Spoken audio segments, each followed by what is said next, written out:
Yep, it's 100% still in the pool. Okay. Grimstroke. So turning it around onto one move. Of course, they could still just pick up the Storm Spirit now. Oh. Okay. Instead, now, I feel like the majority of the time we've seen the Kunkka mid, but if you're Rune Eaters, technically speaking, you still maintain some flexibility there. The Kunkka, at least from the sort of NA and SA games that I've been sort of casting, has occasionally switched to the one position. Don't know if that's as popular in Eastern Europe, but at least the possibility might still be there, and one move may have to show a little bit of respect to that flexibility. Mm-hmm. Yeah, it really depends on the game. I feel like it's probably gonna be mid-tier. And one move, they pick up the Death Prophet. Even after nerfs, I still think she's a very powerful hero. There is a bit of potential to get completely bursted in this game though. Because you have a lot of burst magic damage on Rune Eaters. So that is gonna be potentially very scary for her. Especially if Rune Eaters can get some of that lockdown in place on the Death Prophet, maybe before she even has the chance to pop the Exo or the Siphons, then you can just sort of blow her up almost immediately. And to that point, you see Rune Eaters with that first ban in Phase 3, they take away the Lifestealer. So they really are looking to remove those heroes that one move could rely upon to just not care about some of that lockdown at the start of a fight. Mm-hmm. I'm not sure if I would have really loved Lifestealer. Because it fulfills kind of a similar role to Kunkka, I guess. Where you just want to run in and don't really care about anything. And it's just kind of slow, you know? Would prefer something that's like a bit less methodical in its play. Or just go overboard and pick like a really hard carry. Oh, one move actually thinks it's gonna be a carry Kunkka. Interesting.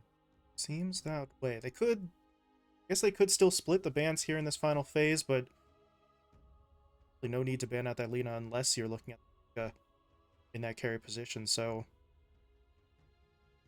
okay, they banned the Invoker Yeah, as well, so they're okay. pretty convinced. Let's see if it's true or not, because Rune Eaters, they could just swing this. Send the Kunkka mid, grab a carry? No, they will not do that. Puck instead, and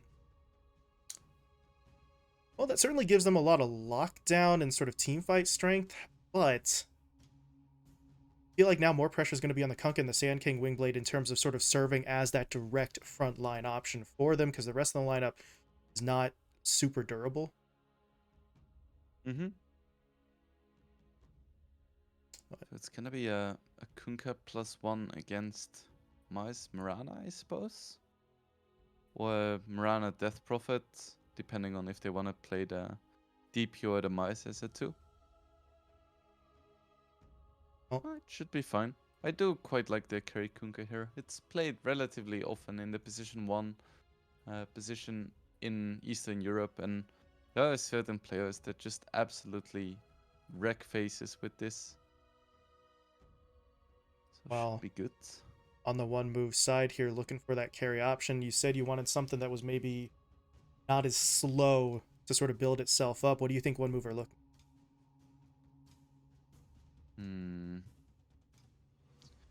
It's quite difficult now because you need a high damage carry to deal with the Kunkka, but you also want to have something that doesn't get completely wrecked by Sand King Grimstroke in lane. I don't think a lot of those exist. Oh, Yeah. yeah, say having the same reaction on that Spectre. It's interesting, but I don't know if it's great for what they need. But I don't know, their options were kind of not fantastic. I mean, in terms of surviving the lockdown, the Jug was there, but I don't think the Jug would have given them what they wanted either. So Mm-hmm. we'll see what they can do with Yeah, the Spectre. if they go late, I guess it's fine, but I'm very worried about their ability of getting to the late game. because Kunkka is such a high tempo carry. Like, he peaks really early, and then he has the potential to snowball out of control. And when I look at the other heroes for Rune Eaters, it's gonna be so hard for Spectre to just move anywhere on the map. There's gonna be so much weight on the shoulders of Melojul to try and make plays while Knight is sitting there desperately trying to farm back up after getting destroyed in lane, which is very likely to happen. I guess kind of answers the question in terms of which draft might be favored here. This really does feel like Rune Eaters are going to be able to sort of set the tempo for this game to really be whatever they want. Yeah. And, oh, actually did not notice that. So it is Melojul on the Mars at the 2, and the Death Prophet will be the 3 there. So you think that matchup sort of works better for them, the Mars mid against the Puck instead of the DP? Yeah, I think so. And DP is quite nice against Kunkka as well. Well, game 1, we said one move needed some adjustments. They make adjustments. There's really no arguing against that. It's just a matter of whether they're going to work in their favor or not. It feels like, generally speaking, Wingblade, this lineup is maybe a little bit more stable than what they had before, but not sure if that's going to be enough to get through what Rune Eaters have put together. You're actually so good. Yeah, I mean, in the post-game of the last match, I did mention that they want to pick like one hero and build their draft around it. And they definitely did. If Knight can get a good game, I think this is a great Spectre game. It's against squishy supports like Bane that have single target spells and initiators like Sand King. Spectre is absolutely fantastic once some items come online. So if they can make it work, it definitely looks great, but that's just a problem. It's gonna be very hard to actually make it work. Yeah, if you're Rune Eaters, you're going to be doing everything in your power to make sure that this doesn't go into that sort of late game territory where Smiling Knight can take over. So but in that regard, you need to buy time for this Spectre, so it's going to be incredibly interesting for me to see just how active and how successful Melojul can be on this mid-Mars, because you kind of have to be the guy for a pretty decent portion of this map, trying to make plays and create that space for the Spectre. Arrow hits onto Cloud. Okay. They are beating into him. There's the Shackles as well, and yeah, Cloud has to skill up the Burrow Strike to try and get away, and he does make it out, but he has no regen with him. That's a bit of an awkward build-up, but maybe Arrow can pass him a Tango or two, but that's a little bit rough. And now he's got Burrow Strike level 1 for this lane, so you won't have that sort of Sandstorm play for maybe the first wave or two. Yeah, and that's definitely gonna be a very happy Knight, or a smiling Knight, I guess. Oh, look at Phantom just immediately recognizing, you know, Cloud's got half HP. I'm just going to be as annoying as I possibly can to him, and it works. Cloud can't really do anything. Arrow's the one who's actually in the creep wave right now, so this lane's already starting to look a little bit better for Knight. Yeah, of course, Pantomime doesn't have a Edda Shock level 1. He has the Shackles, which is kind of useless for harassment. So that is one big plus for Rune Eaters. Just need to try and hit that second level, and then maybe Sand King can stabilize a little bit. Meanwhile, over on the other side, this offlane duo is a little funky to me, Afterlife and Soyu, because the Mirana doesn't really have fantastic setup for the arrow. Of course, you can always free fire, and if you do hit it, Afterlife will probably have enough damage to follow up, but I don't know. It just feels like when they took the Mirana and the Mars, they were planning for them to lane together. Circumstances sort of forced them to shift it, but it just means Afterlife is going to be much more farm-focused in this lane, I guess. Yeah, it's a little bit wonky. At the same time, you do have just 2 ranged heroes clicking away at a melee hero. Yuri. I guess that's nice. Okay, so leapt forward, excuse me, thought he was going to go after a play. Instead, he was just leaping to block the camp, which Honestly, it's going to be pretty big here. If the Bane can't pull, then his presence in this lane is kind of not fantastic. He's got a Brain Sap to harass a little bit, but I mean, who are you going to harass? Afterlife has the Siphon, so he can just sort of walk that damage off, and Soyu's got enough leap charges to just kind of immediately back off if he does take that damage, so not a fun start for Kaori. Yeah, Kaori just needs to stand behind TA2K pretty much, because you want to make sure that Kunkka actually gets some levels, so he gets those points up in Tidebringer, because while both the Mirana and Death Prophet are annoying ranged heroes, they don't have a ton of armor or HP for that matter, so Tidebringer with some levels is going to be quite a problem for them. Not a high level of activity fight-wise so far. Cloud got a little trouble up top, but his teammate passed him a salve and he's just fine, so I was saying, sort of coming into the game, that Rune Eaters might try to push the tempo a little bit, but not quite this early. They do still need those levels before they can really look to do much of it. Yeah, and Smiling Knight's gonna be very happy with that. Actually getting some pretty decent CS so far. It's exactly the kind of start that he needs. He's able to sort of farm up here. Now Cloud's going to be a little bit more annoying with the Caustic Finale and the Sandstorm, but Spectre should be honestly just fine. You do have to get up close every once in a while, but Rune Eaters still have to kind of dive face first with the Sand King if they want to even try to do anything, so Knight should be fine. He's actually going to try to get a little aggressive here, but there's that combo coming out from the Rune Eater's side. The Inkswell stun comes through, and Spectre's got to back up a little bit here. Cloud doesn't really have anything left to fight with, but just an interesting exchange there, and that's going to be the problem with this lane if they do try to get aggressive. Once you go in, there's 2 stuns on the other side. Okay, Phantom M will get that one for free, but if you really do try and commit for that engagement, you're going to have to deal with that lockdown on the other side.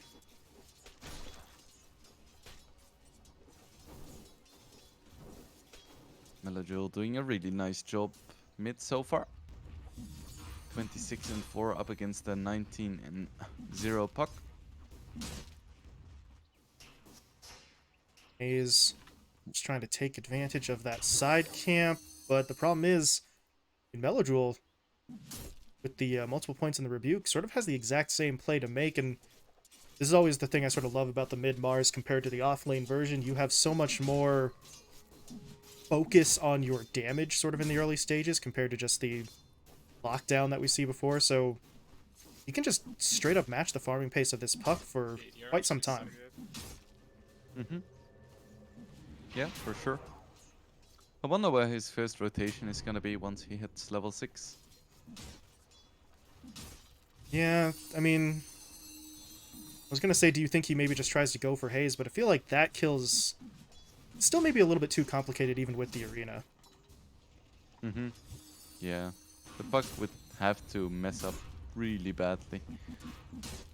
So you have so many skills to get you out of danger. Phase shifting any of the skills, having the silence, getting over the walls. Yeah, it's a tough ask. Or if he's not careful, might just sort of walk into that line of fire. Meloduel's making his way over.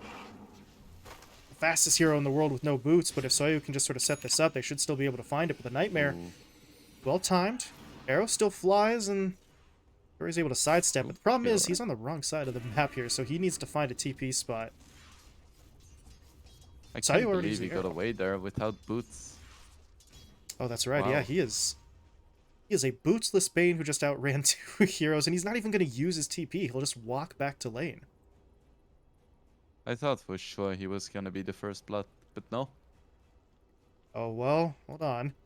Afterlife is just going to stand here and wait for him, but there's the Nightmare again, and this arrow will connect. Torrent came through from the Kunkka, so that means it's only Sayu's damage to work with here, and no points in the Starstorm means he doesn't actually have the damage to finish this off, so Kaori, that's twice now, Wingblade. He probably should have been dead, and he walks away from both instances. Yeah, very well done. Gotta go back to base, though, but it beats giving up first blood, that's for sure. But now, saw you. It is way mid. I believe this ward, yeah, this ward scouted him, so Puck should know what's up. He's going to step away from that lane, and not a whole lot from Eligible to do here outside of maybe poke at the tower once or twice, but it's not going to do him too much good. He'll just take the creeps and see what he can get. He's thinking about it, though. There's the spear, but yeah, Puck phase shifts out of it, and that's just not really a play to be made.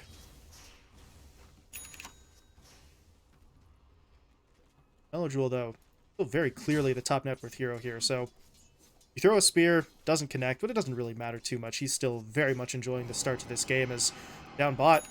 Phantom MTP's in. They're trying to catch up to Kaori, but once again, this Bane, still with no boots, by the way, is fast enough to get himself out of here. As I say that, Soyu would set up for the arrow play, but he's not going to pull the trigger.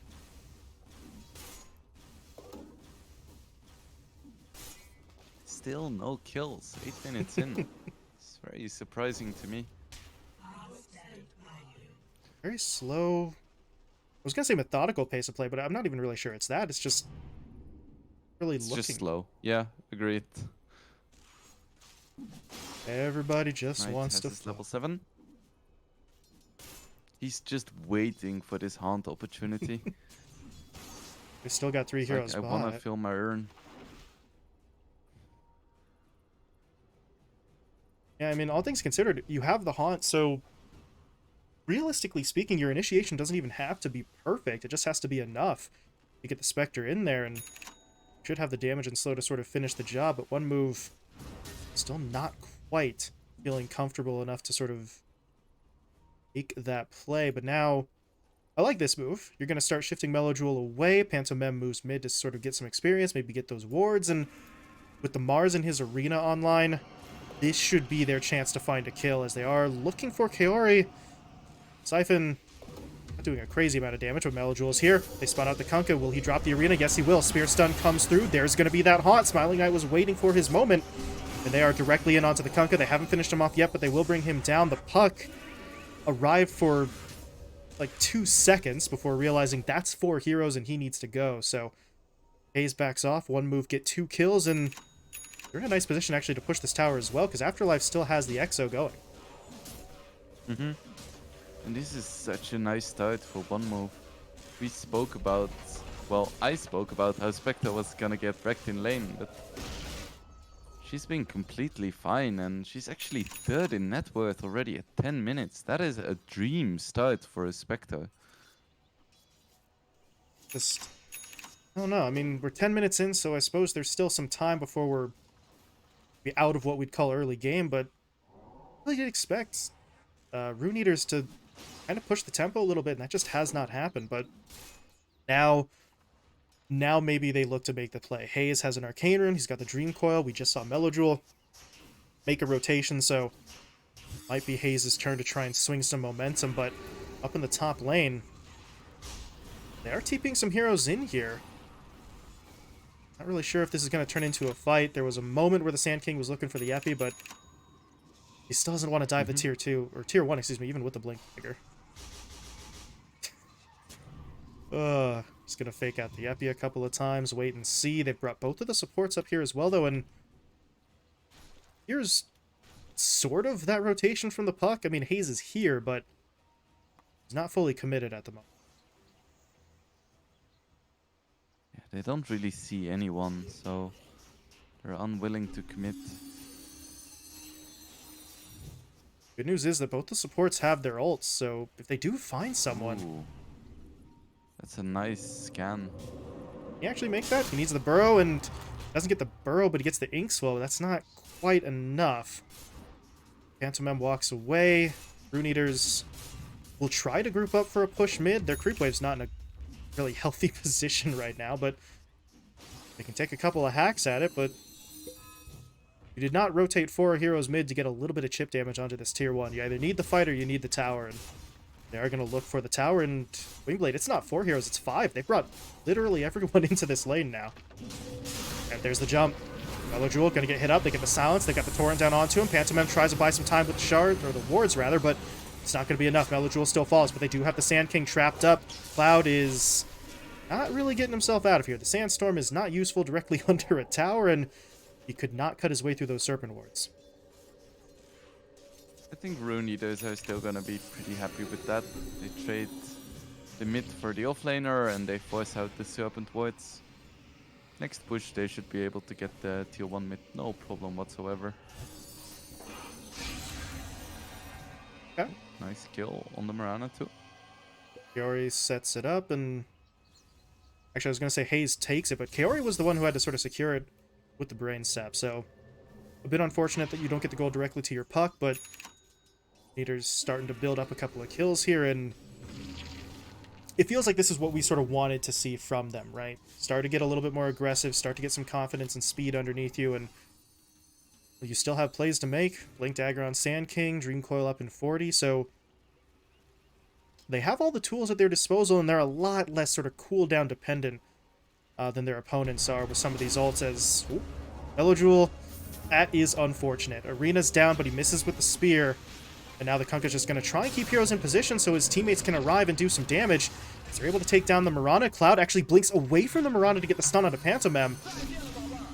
They'll clean him up as well. Cloud, that's excellent. I mean, he could have stayed behind to get the Inkswell and secure that first kill, but he trusted his teammates enough to finish it themselves and turns that into 2 kills instead of 1, and now the tier 1 tower. Elaine? At the same time, Knight managed to take a triple stack Ancients though with his Blade Mill.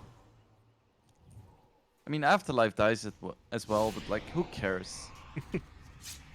Yeah, I mean, it is unfortunate to give up that gold, but if Smiling Knight's farming, they're still okay. But now he's not farming. Now he is dying. Blade Mail's going to help, but not quite enough. We were so ready to give one move the benefit of the doubt there, but now they lose another hero, they lose another tower, and Melojewel is not killable. There's just no health on these heroes, so Rune Eater's finally back away, but that's 4 straight kills and a couple of tier 1 towers. Yeah, this is what happens once I start praising people, you know? I should just stick to flaming. Yeah, if you flame them, then you can claim that you motivated them. So that's always the trick, but That is how it works, yeah. I'm going to try and do something here. Haunt's back up. Oh, okay. They're going to haunt in. Quick kill onto Arrow. Nicely done. Kaori, I don't think he's getting out of here either, but the arrow does miss. They don't actually want to chase onto the tower. They're just going to go into the Roche Pit instead. They'll commit the Exo for it as well, so they are looking for this play. Even the Serpent Wards drop down, so if you're Rune Eaters, I don't know how confident you're going to be pushing into all of this, but you're going to give it a go. Cloud pushes in. Soyu is dropped low. That Arena connects onto pretty much no one. Now they get the Dream Coil into the Torrent, but oh, we saw this the last time around Wingblade. These Serpent Wards will eventually kill Roshan, so they need to get in there at some point. They're going to look for the fight instead. They don't quite get the X combo, but they do still get the Burrow, so Afterlife is in some trouble. There's going to be the Soulbind into the Double Silence. They take him down. They take down Melojewel as well, and this is falling apart for one move. They are getting run down. Pantomime will fall. Smiling Knight's just trying to get back into the pit, desperately looking for the Aegis, and he does pick it up, but he'll immediately lose that life. And they kill him a second time, though. Not going to be easy, but they're going to give it a go. They get the Silence, they get the Inkswell stun. Soyu, meanwhile, trying to run interference here, but it's not going to do much good. The Burrow will finish him off. Smiling Knight will die inside of the Fiend's grip. Yeah, you said it. Cloud very nearly dies at the end there, but he is able to live in one move. Pros are you took Roshan and you grabbed the Aegis. The cons are you literally lose everyone, including your Spectre twice in that fight, so just kind of forced Spectre in. did 4.1k damage, which is impressive, just by dying twice. Not bad, kid. Even really able to do a whole lot there, but yeah. Can still do some damage, it's just not quite enough. Rune Eaters, though, I don't know. I suppose that is a positive as well if you're looking at one move, right? Because you lost 6 heroes, you didn't get any kills, but there were 3 or 4 heroes on the opposing side who were dangerously close to going down. So if the next fight has just a little bit better execution from one move, I think they can definitely turn it around, especially if they can actually catch anyone in that arena. That was really the thing that sort of hamstrung them at the start of the fight, missing onto those heroes as Pantomime. Well, they're not going to miss onto him. Blink Burrow, they got the Inkswell stun to follow it up, and this is 2 games in a row. It's a different player on the Shadow Shaman, but the plan is still the same. Find him, kill him, and then do really whatever else you want beyond that point. Mm-hmm. Yeah, for sure. Okay, Let's Melojewel. see. Does he have his blink? Yes, he does. So this could work, but the only target nearby is a Kunkka who's not going to be an easy kill. Mm-hmm. Would be huge though, right before the BKB. Who's going to go? There's the spear. Not even using the arena to start. The arrow comes in. But look at that Bane. Quick TP in. Kaori's here in case his teammate needed the backup, and that's actually Just incredible. tanky. If you're Rune Eaters. So tanky, and that's just one hero. Bane TP's back. That's it. The rest of your lineup can just sort of mind their own business and continue farming. So we talked a little bit about discipline in the early stage of this game and in game 1. It's coming in there. That's not an overreaction. Just the one hero TP's in for defense and push one move back without having to commit the whole team. Uh-oh. Cloud's going to jump in. Melojewel's been hit up. They hit him with the Soulbind. Not going to latch anyone yet, but now there's going to be that Epicenter into the Dream Coil as well. Haze finds a second target. Knight, I don't know about that one. He is going to haunt in. He's looking for the kill onto Arrow, but at this point, yeah, he is vulnerable. They'll hit him up with the Fiend's Grip, keeping him locked down. The Silence now comes in as well. They're going to lock him down with the... Oh, man. The stun from the Sand King, and one kill onto Arrow is really not going to be worthwhile. I think if Knight makes that play a few seconds earlier, it looks much better, Wingblade, but the timing was really just all wrong. Mm-hmm. Yeah, unfortunate. And even in this fight, Knight does manage to kill an enemy support just by dying, which is cool, but you don't want to treat yourself like that, and I feel like it isn't really getting too much better for him either. Even once he gets the Manta, he's still gonna die pretty quickly. Like, they need more time. This is not an easy kill. Oh man, the BKB is perfect. Melojewel gets baited. And now, can he make it out? The X? Yep, there we go. The X is dodged by the Illusion Rune. Nicely done, but he's still gonna die. Haze is able to track him down, so the nifty play doesn't quite work out to save him, but yeah, as you said before that fight broke out, it's not looking like it's getting any better for Smiling Knight in particular, but One Move really in general. They're not really doing what they need to do. They have lost that momentum. Now Melojewel really can't even initiate into these fights. Knight's at least farming still. Yeah. They really need BKB on this Mice. He is 0, 4, and 1. Just really not having a great time here. Only problem is, if you commit time to give Melojewel that farm, you are going to have to play defensively, because then you really have no other playmakers outside of your support, so you need that item, but at the same time, if you start farming for it, Rune Eaters will have sort of free reign to start pushing further across the map. Mm-hmm. On the bright side, they do have a BKB on Afterlife now. It's gonna be quite helpful. Afterlife's been, well, a little bit quiet since the laning stage sort of broke down for him, so yeah, the BKB now means he's going to be able to get more involved, and at this point, Wingblade, what do you think? With regards to Melojewel, should he still try and sort of make the initiations, get the blink play, or should they slow it down and ensure he farms up the BKB first? I think you can't risk farming on the Mars. Because he's not your win objective. If he gets shut down, but your carry has a good time, that's totally worth it. They spot Cloud, but he just finished his BKB.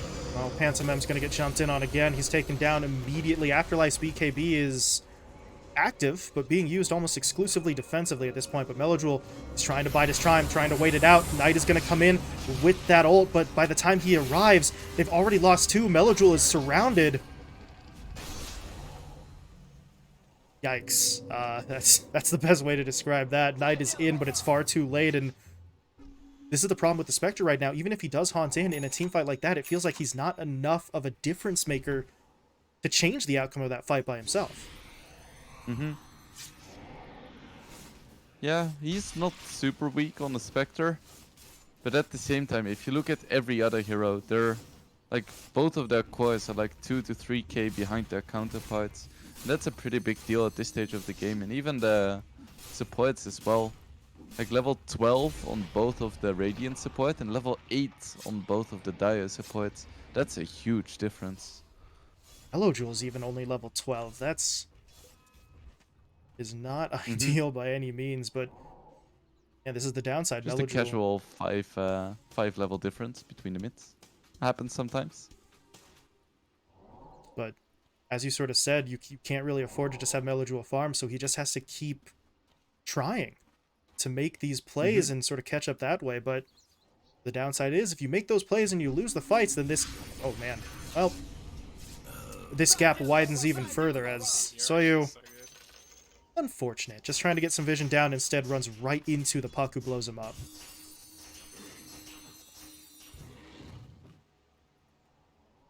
While Cloud and Arrow gonna do some damage. They just want to see who comes into this lane.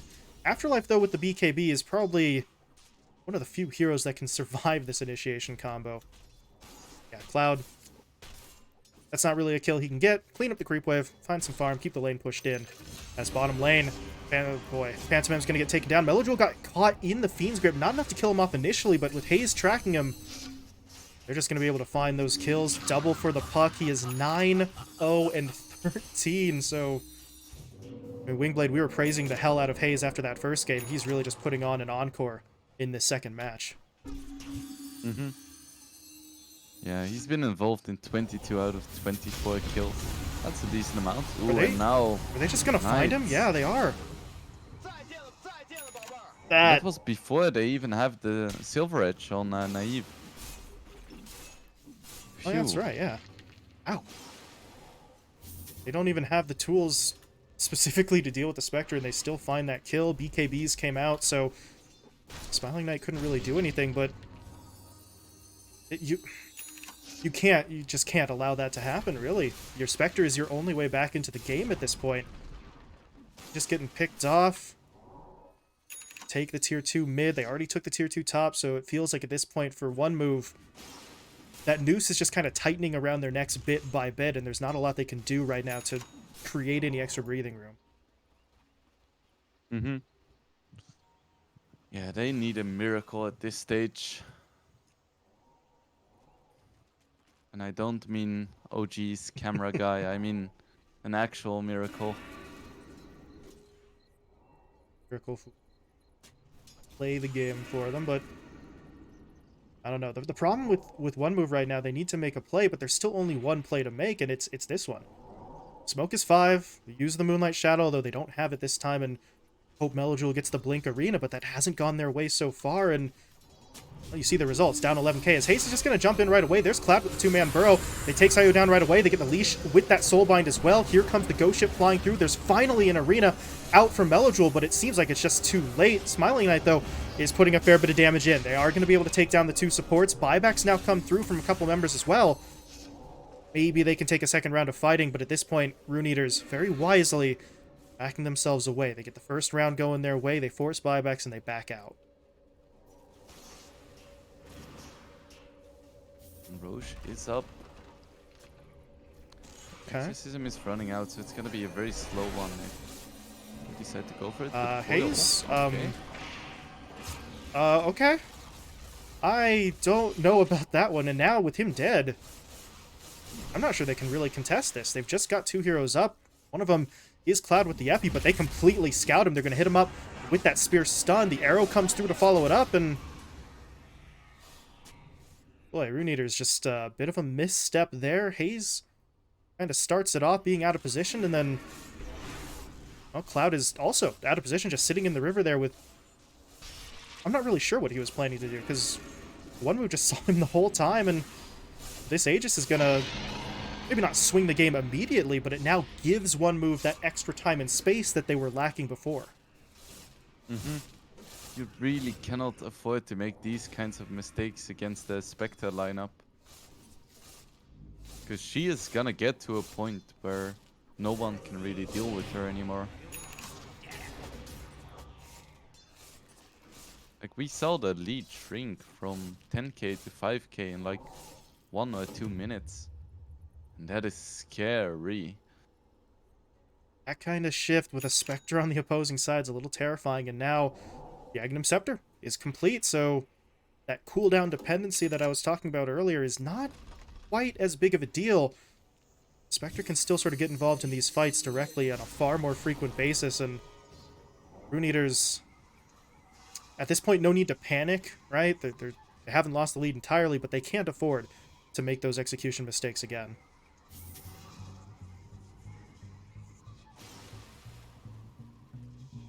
This is gonna be a tier 1 for one move as well.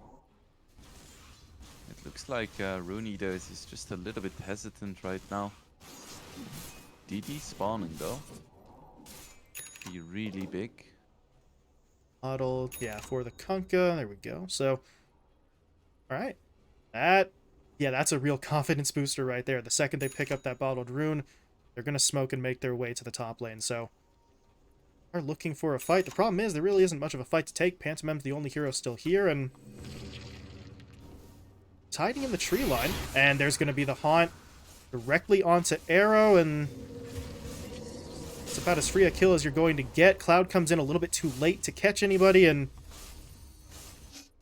that's very nice. Smiling Knight. I said the haunt, it was actually the Shadow Step, so making use of that Aghanim Scepter, and they've got to be so concerned now. It's confusing. I don't know. I haven't noticed. As far as I'm aware, Shadow Step still makes the same, like, audio cue, right?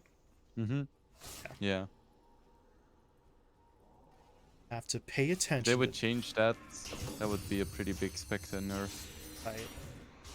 Because every time you use Shadow Step, you raise the enemy blood pressure, so pretty good chance of a hide attack for the enemy players.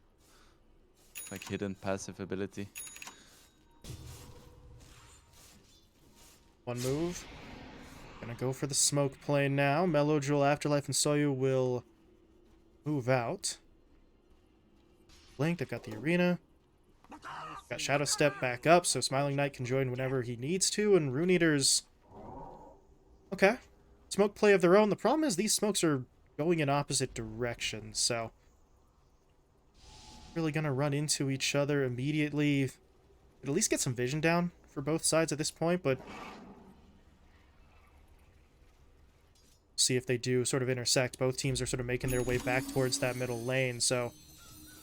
Would see the fight break out. They spot Afterlife. Cloud's going to jump in. BKB, though, comes out, and Smiling Knight is going to jump in. He's looking for that backline, wants to take out Kiori first, but he is going pretty far into that back line and has to make sure he doesn't outrun his own supports.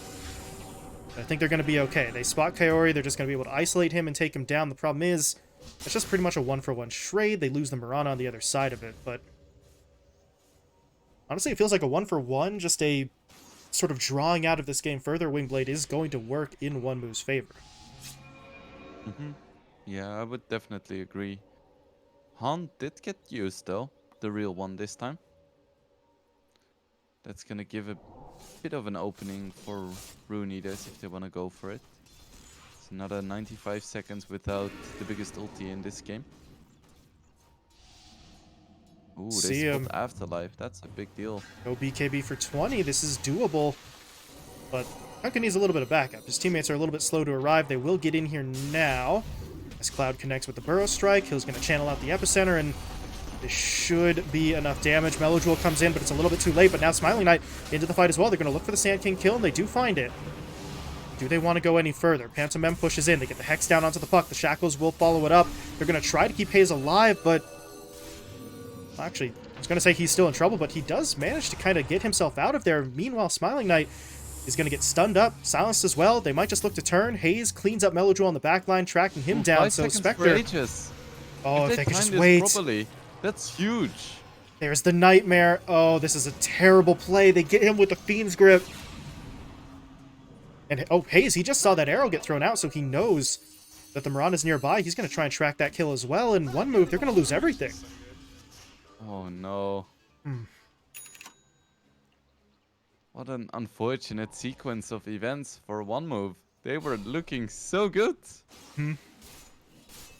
feel that pain in your soul, Wingblade, watching that timer just tick down on the Aegis. But, Mm-hmm. oh, worst case scenario. One move, they lose everything again, and all the progress that they had been making in terms of cutting into that deficit is pretty much gone as Pantomime.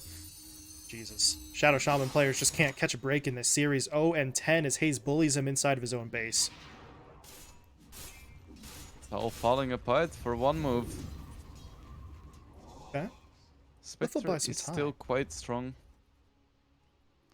What's he working towards? The Nullifier is his next item. I don't know. What do you think? Actually, he's switching it up here. It's going to be the Moon Shard he's queued up instead. But I was just about to ask you, or what do you think for the Spectre here? Is the damage sort of the play? Should he look for more durability instead? What do you think? I think damage is not a bad call, honestly. Because when you play against the Kunkka with the Silver Edge, if you get locked down, you're probably gonna die anyway. So you wanna make sure that you can kill like an enemy support inside a single hex. That's exactly what he's doing. Melodrol on the back line was able to find the initiation. Knight comes in, they take down Arrow, so they find that first kill. But they need to be careful because Hayes is just hunting their supports on the back line, and on the front line, the Kunkka's just going to work. He gets the X, he gets the boat, he gets the Torrent, they get the Dream Coil down now onto Knight as well. They're going to blow him up with Silver Edge damage as they find that kill. Now they can just focus in onto Melodrol. Afterlife is trying to run interference, but the Kunkka will not be deterred. They continue pushing in onto that Mars as Cloud comes in with the Burrow Strike, but they hadn't actually finished him off in time, so Afterlife got the full duration of the Exo directly onto the Kunkka. That will result in a trade-off, but still not great. Afterlife is the sort of sole survivor there. They get 3 kills going the other way, but still not a clear-cut, definitive teamfight win for one move, which still feels like what they need. Mm-hmm. Yeah, and Spectre was so vulnerable. You could see it in that fight. Just one stun and she absolutely got demolished. Not, a whole lot to be done there. And I don't know. I mean, you were just saying, you know, if you get hit by some of this initiation, you're probably dead anyway, but it still feels like, I don't know, maybe something like a BKB would at least prolong her ability to do that damage in these fights, but at this point, if you change up the item build now, you're kind of already halfway committed to that Nullifier, so might be too late to switch things up. I guess Nullifier is just really nice for hunting down these supports. Like last fight as well, Kiori just walked away and turned on the Shadow Amulet and Spectre could do nothing. Because there is like no 90 gold item that you can buy or a 80 gold item that you can buy to kill supports. Just doesn't exist. Okay. Phantom got hit up for a moment there, and Arrow... I mean, Arrow is always going to be ready for that, right? The Inkswell is just thrown out. Hayes doesn't decide to go in, but at this point, it's such a short cooldown. You might as well just throw it out, and if you're not looking for it, then that's fine. We just wait for the next opportunity, and the question at this point, Wingblade, is when sort of is that next opportunity? We've still got a minute for Roshan, and while one move have not won the last couple of fights, Smiling Knight is still farming and getting close to that Nullifier. So if you're Rune Eaters, do you feel any pressure right now to go on the offensive again? I think so, yeah. You want to keep this up. You know that Spectre is killable right now. And I think that with this lineup, they can kill a Spectre in the late game. You'd rather not risk it, of course. TA I guess they 2000 could wait for Roche. cleared the wave, and there is a smoke on the Bane, so... Nice X-play. Seconds for John. Well, okay. They will smoke up. So this... Honestly, this timing kind of all comes together perfectly for them. If this smoke play is successful, even if it's not a full-on team fight, even if it's just maybe a pick-off or two, then could lead that into the Roche attempt. But, well, step one is finding someone, and we'll see if this wraparound is going to work. One move. You're not quite moving fast enough to really avoid this. Soyu pops the ult. Haze, though, is going to try and jump in. And, ooh, Cloud actually misses with the Burrow Strike. Now, Smiling Knight is going to take his chance, but Kaori just pops that Shadow Amulet, so instead they go into Arrow. They will be able to kill him off, but they need to find more. But up to the north, their heroes are getting a little bit isolated. Pantomime gets taken down right away. Afterlife's BKB is going to come to an end here, so he needs to be careful he doesn't get caught out, but for now, he's going to be fine. Rune Eaters fall back. They lose their second support as Kaori does eventually get spotted out, and it's One Move who will now move their way into the Roche Pit. So they are able to swing that momentum quite nicely, and if you're Rune Eaters, well, it's already too late. I was going to say you can't really afford to let this go for free, but they just straight up can't reach it in time. Nope. They're on to Haze. They're able to hit him up. There's the Arena into the Spear stun. Haze gets taken down, so all of a sudden, Wingblade, One Move are starting to look quite a bit stronger than they were just, what, 5 minutes ago? And they've completely wiped out that net worth deficit. Mm-hmm. Yeah, this is starting to look rough for Rune Eaters. This Nullifier just allows the Spectre to... Ooh, TA2K has to be so careful here. But yeah, the Nullifier just helps so much with killing the supports, like Force Staff, useless. Glimmer Cape, useless. There is just no escape from this Spectre. TA2K's got to get out of here. He is walking a very dangerous path at the moment. But he is going to be able to kind of pass by everybody, so... A stealth Kunkka no play. Sweat. Picks up a telescope. And at this point... Okay, well... I was going to say I don't think he needed to really do much other than just TP out, but... Better safe than sorry on your BKB, right? If you don't pop it and you get caught there, then you just kind of completely screw over your teammates, so... He's got to wait for it to come back up, but he was able to find a pretty spectacular amount of farm, and if he doesn't want to save the money for buyback, he could just sort of get that AC going right now.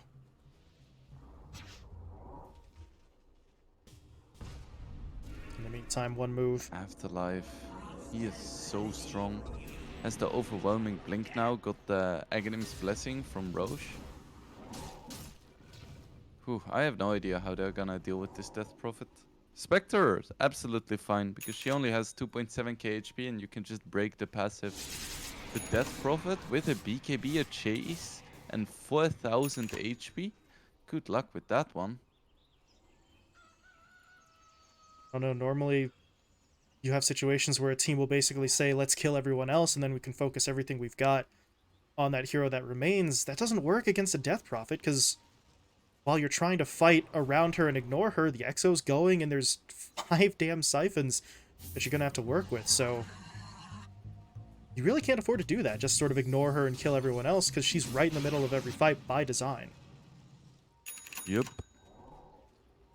Ah, there it is. I was wondering when we were going to see this. Wraith Pack picked up. That has been sort of the item at the Major and over the last sort of week or two in general. Everyone is picking that up, and why not? I mean, the amount of sort of damage that you can both deal and reduce is a little bit insane as... Oh, Cloud gonna get himself jumped in on. Haze jumps forward with the silence. That's a nice response, and now with the ghost ships coming in, this is going to give the opportunity for Rune Eaters to sort of fall back, but... Well, the problem with that play is that they have to use it to fall back. They weren't really going to be able to take the fight there. There wasn't the full hunt though, just the Shadow Step. The hunt's still gonna be up for next fight. At this point, sort of looking over at the supports on the Rune Eater side, they are not really being given all that much in the way of sort of farming priority. I was thinking maybe Arrow, if he could ever get that Dark Portrait up, would be able to sort of pop that onto a hero to increase their damage, but Arrow just has basically nothing. It's a Force Staff in his boots, and that's it. Yeah, you really want to rip Arrow. Nice Nightmare. Arrow's not dead yet, but yeah, Knight wants it, but did jump into that fight. Meanwhile, what is Haze doing? He's on the back line dealing with 4 heroes. He's able to distract him, but he's not able to kill anybody. At least he gets his teammates out of the fight, but It's really not a whole lot the Grimstroke can do in that situation. He is looking for a Ghost Scepter. That will obviously buy him a little bit more time, but still don't know if it's enough to actually keep him safe if that Spectre is really just going straight in onto him. Yeah, the Ghost Scepter is kind of useless because of the Nullifier. I'm not sure what he can get. Maybe just like a few fluffy hats, few bracers. I don't know. Axe would be ideal, but you want to get it from Roche. That's the most viable option. Well, Melojewel and Smiling Knight find Cloud just trying to split push up top. They take him down, and I mean, at this point, the roles here have completely shifted. One move are the ones with the lead. They're the ones pushing out on their opponent's side of the map. They've got the vision established, so well, this is the exact scenario Rune Eaters wanted to avoid. We're coming up on 45 minutes. There is a Spectre on the opposing side doing Spectre things, and well, like you said before, they can still deal with the Spectre, but if you use everything to go after Smiling Knight, what's left to deal with the rest of the lineup? Yeah, not very much. And Melojewel still isn't a problem. But just the disables from Sayu and Pantomime, and just the sheer teamfight presence of Afterlife are so hard to deal with. Like, this game feels like a 3v5, but just 3 heroes on one move, but they are 3 very strong heroes.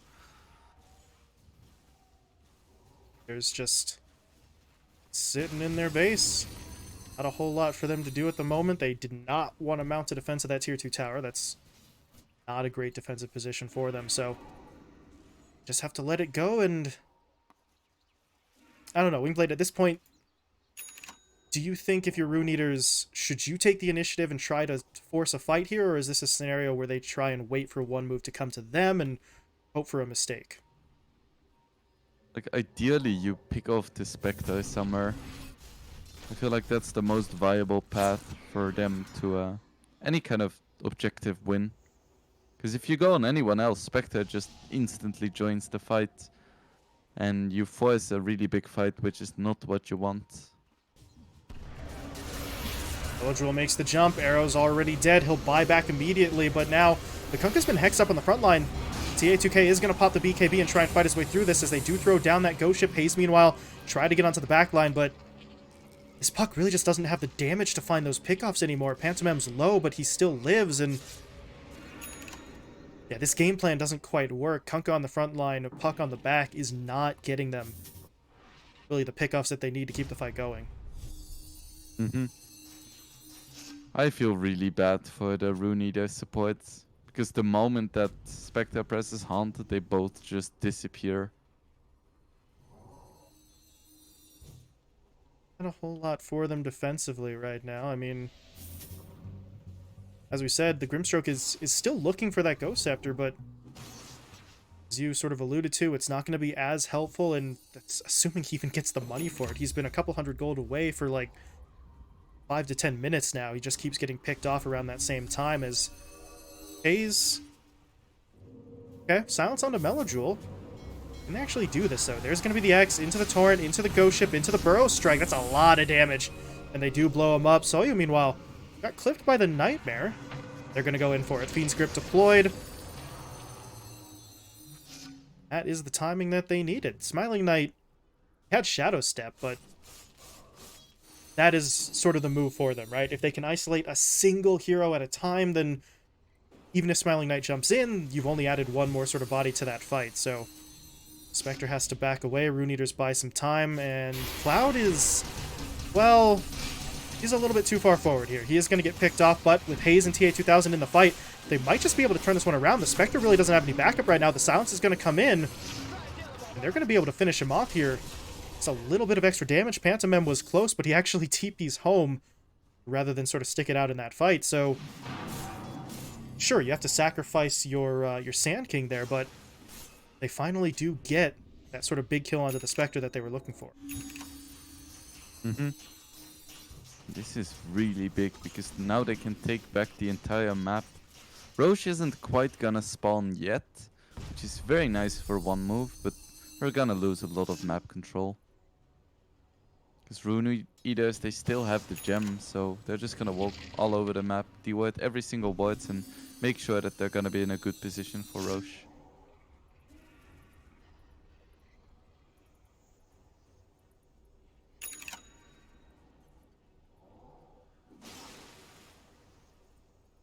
So let's see, Afterlife finished his refresher orb. He's gonna be building a Shiva's Guide as final item. So yeah, this DP is definitely still gonna be a problem. Afterlife is just getting pretty big right now as... Oh. TA2000 pushing his way in. There's the X into the Torrent, but... Not looking for any more right now, though as I say that, they did throw down... Oh god. They did throw down that Inkswell. Pantomime gets a little bit too far forward. He's going to get caught by the leash. Can they finish him off in time, though? He is still trying to sort of fight his way through this, and... Well, now the Ghost Ship is going to come into play. Hayes jumps forward. They do find that kill on the Pantomime, but now they need to deal with Afterlife. Death Prophet pushing forward. Exorcism going. BKB, though, starting to run out of time. I think that's going to be the end of it. Hayes is able to sort of get himself away, and... Yeah, looks like both sides will reset. In the meantime, on an non-game related note, we just sort of dropped some frames there for the last minute, so that team fight may have gotten choppy, folks. Apologies. I think we've stabilized now, so... good thing the fight didn't get any bigger, Wingblade, because we were dropping some frames there. Yeah, so happy the fight didn't get bigger. Again. Sorry, folks. I love small fights. The ISP was not happy with me for a moment, but it looks like we are, or should be okay. I'll keep an eye on it moving forward as Roche going down here. Arrow was dodged by the puck, but that does mean that it hits onto the Kunkka, and Melojewel, he's going to make his move, trying to push in. Smiling Light jumping forward as well. The Kunkka's going to get taken down. Buyback is available for him. He'll immediately use it. But what can they really do here? Kaori actually tried to channel out the Fiend's Grip. That did not last very long. As the Bane gets picked off, Cloud now forced to retreat, but they're going to jump right onto him with that overwhelming blink, and I do not know if Cloud's getting away. Afterlife actually kind of stopped chasing after him. So maybe the Sand King will be able to get away, but on the other side of the fight, Hayes was able to grab the Aegis, and he is looking for kills. He took down Melojewel with the help of the Kunkka. They're trying to get onto Soyu as well. Hayes, though, got to be careful of his own life. Afterlife was trying to get on top of him. The BKB and the Illusory Orb will allow him to jump away, and Rune Eaters... Well, they salvage it. Right, they get the Aegis in their hands. They get the Refresher Shard as well, I believe. Actually, no, that's an old cheese. So Hayes was able to get basically everything. Afterlife's just holding on to the cheese from the last rush attack. Hayes got everything except for, I would argue, the most important item, which is the Aghanim Shard, which would have been absolutely huge for Arrow. But he, like, sat in the pit trying to swap his inventory around for like 6 seconds, and Melojewel just walked in and took it. So it's gonna be an Aghanim Scepter for the Shadow Shaman. Phew. This game is getting scarier and scarier for Rune Eaters. Like, one move has all of the late game boxes ticked. Jump in onto the Mars. Oh boy. Melojewel is dead, and he's dead for quite a while after that buyback. 2 minutes on the sideline, so... Maybe this is Rune Eater's moment to try and push forward. Unfortunately, the creep waves aren't really cooperating with them. They're trying to push out mid and top, but it's sort of slow going as Knight gonna push in. He spotted Arrow.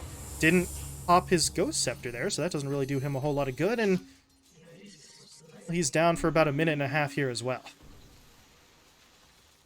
It's just so little commitment necessary from Knight. I feel terrible for the supports from Ahri. They just get destroyed by illusions. Oh, hold on a sec. They're going to make the jump in onto Cloud.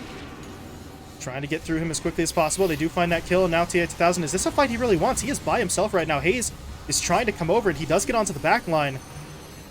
He hasn't been able to find any actual sort of kills just yet. Meanwhile, the Kunkka has lost his BKB, and Hayes actually gets hexed up. They're going to be able to take him down. No, they're not. He's fighting his way through this. Even if they do finish him off, he does have the Aegis to work with, so they are going to look to set up. And Knight, all of a sudden, where's his backup? Afterlife got a little bit too far away. Smiling Knight will fall, and This is not good. Death Prophet refreshing, going for the BKB into another ult, just trying to keep this fight going as the Kunkka goes in for the kill onto Soyo. He'll get it, but it costs him his own life. But at this point, I think this is still going to work if you're Rune Eaters. You're not going to be able to push forward, but you did find the kills that you needed. But Wingblade, they still really can't deal with Afterlife. Yeah, I love how every single fight ends the same way. Like between, I don't know, 4 and 8 heroes die, and Afterlife is alive.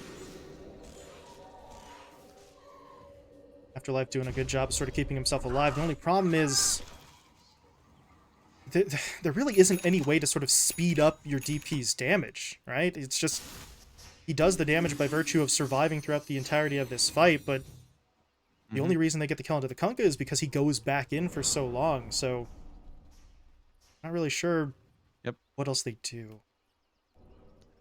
At the same time, Haze is pretty much 6-loaded as well. And I guess Spectre can still buy the Aghanim's Blessing and consume the Moonshot, so actually has quite a way to grow still. Yeah, it could free up some slots there. Haze, meanwhile, just saw a moment ago, he's starting to pick up some Dagon levels here, so honestly, that feels like a response to the way these last couple of fights have gone. He tries to jump onto Pantomime and Soyu, and he's been able to find the kills, but it takes that sort of second effort to get them. Now, with that extra burst damage, maybe you just find that pick off and move on that much faster. Yeah, it's quite nice. Okay. There's a BKB for Smiling Knight. 54 minutes in, but better late than never, so I think that's going to obviously not keep him entirely safe, but it alleviates a lot of the problems that he had been having when he just gets sort of blown up early. Yeah, it is certainly really nice for him. There's a Moonlight Shadow play into the west side jungle, not a smoke on top of it, so just a play for vision. And I think this is only the first or second time they've actually been able to put any vision in this west side jungle. That had been sort of Rune Eater's territory for quite some time, so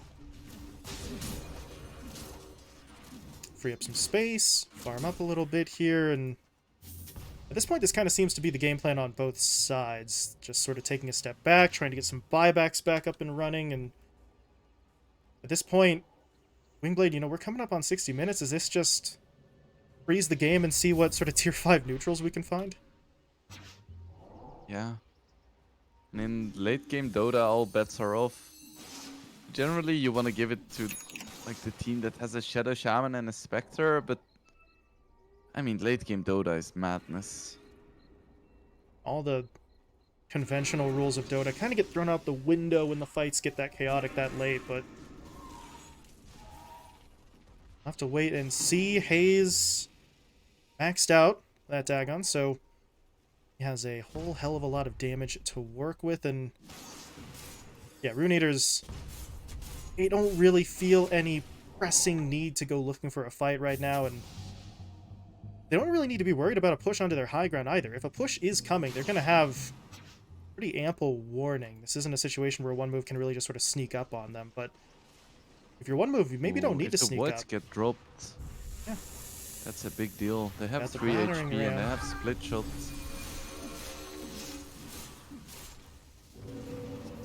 Hit by the arrow.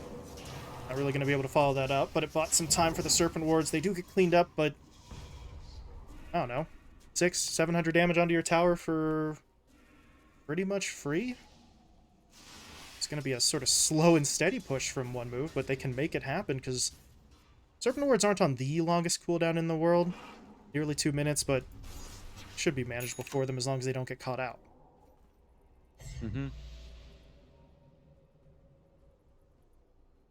Is the Kunkka build? It's freed up a slot. There it is. Okay. Pressure Orb coming out to him, but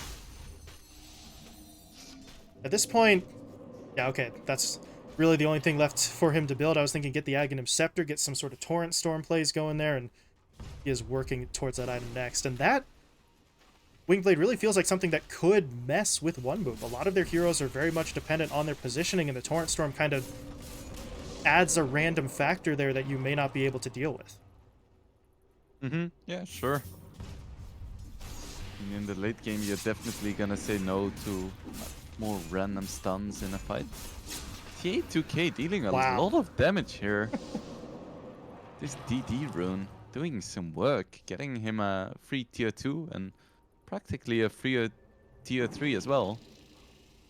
Man.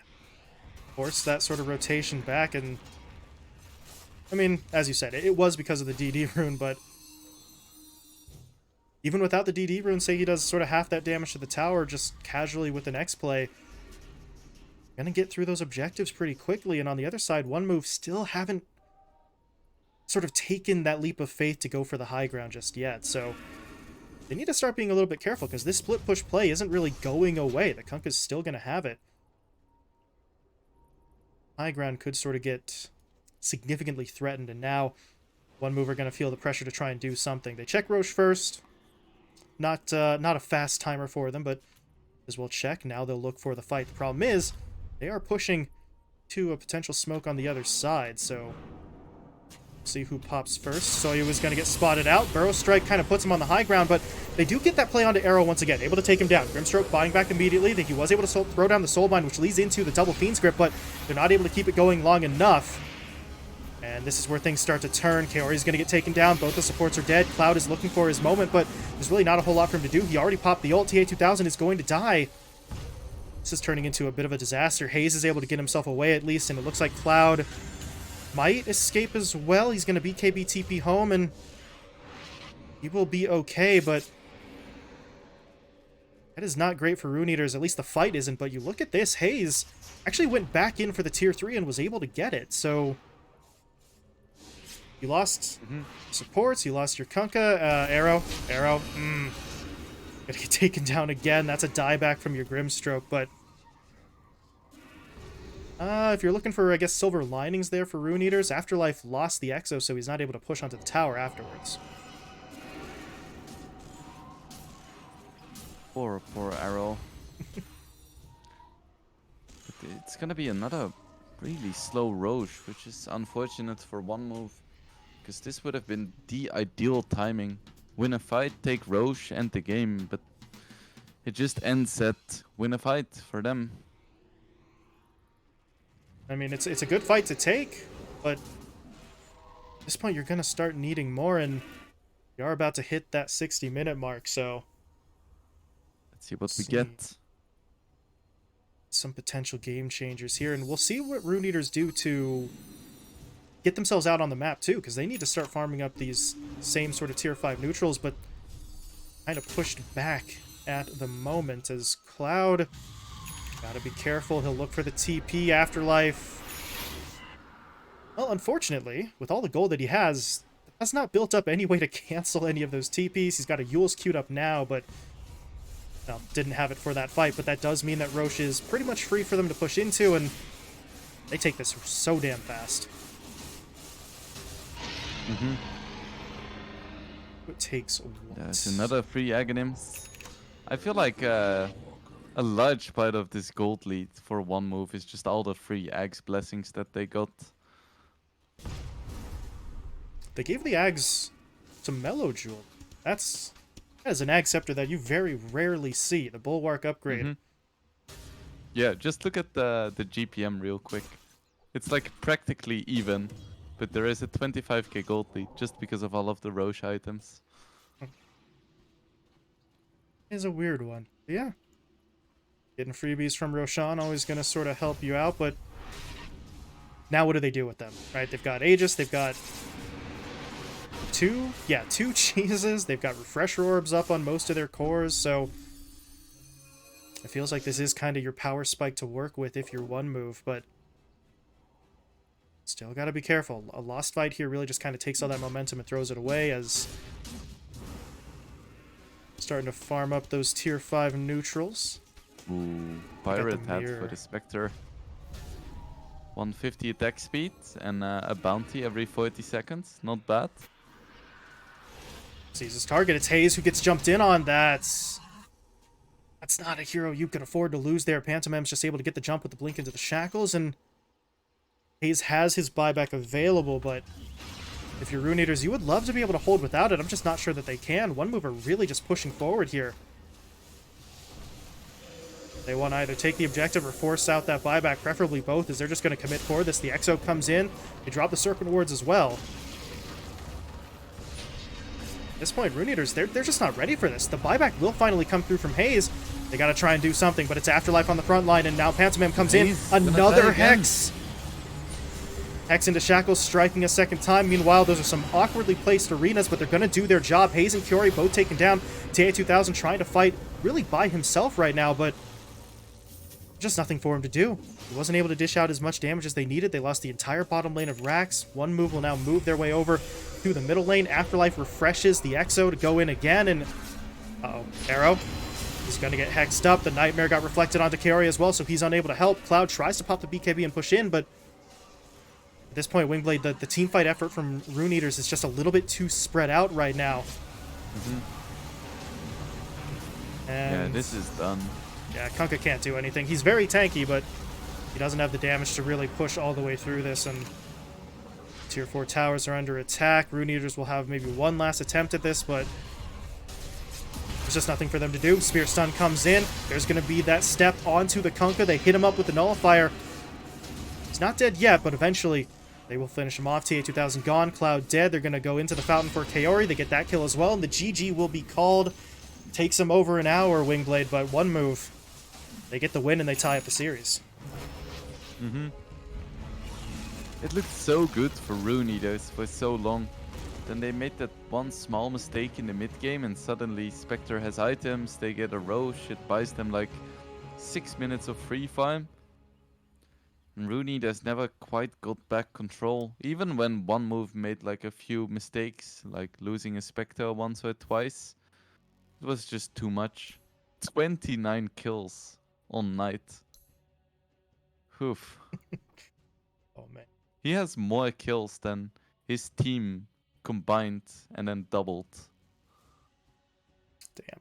29, 8, and 14 for your Spectre. Meanwhile, I mean, Smiling Knight's going to take the headlines, but sort of just for a moment to talk about Afterlife, 9-4 and 19 on his Death Prophet. This was what they needed from him. That Underlord pick in the last game was so just ineffective. They put him on someone who can actually be involved in these fights, and he delivers perfectly, creating those opportunities for Smiling Knight to then just push in for whatever he wanted. Yep. Yeah, I think Afterlife's definitely my MVP last game. Like, Smiling Knight, even with his 29 kills, he still died 8 times. But Afterlife was just so solid. He also dealt a shit ton of damage. He had a lot of disables with both the silence on the puck as well as the fears on the Kunkka. But just not dying is so important. Especially on the DP where you're just doing that continuous damage. So, well, very well played by one move. They knew they needed to go for the late game timing on the Spectre, and they certainly got there. But it also feels like they get there because Rune Eaters kind of miss their own window, make a couple of mistakes, and against a Spectre lineup, that's all it takes to kind of lose your momentum, right? Yep. Just don't make mistakes. It's easy. What was the tweet from Saberlight yesterday? The trick to winning is not to lose. Maybe it was the other way around. Checks out.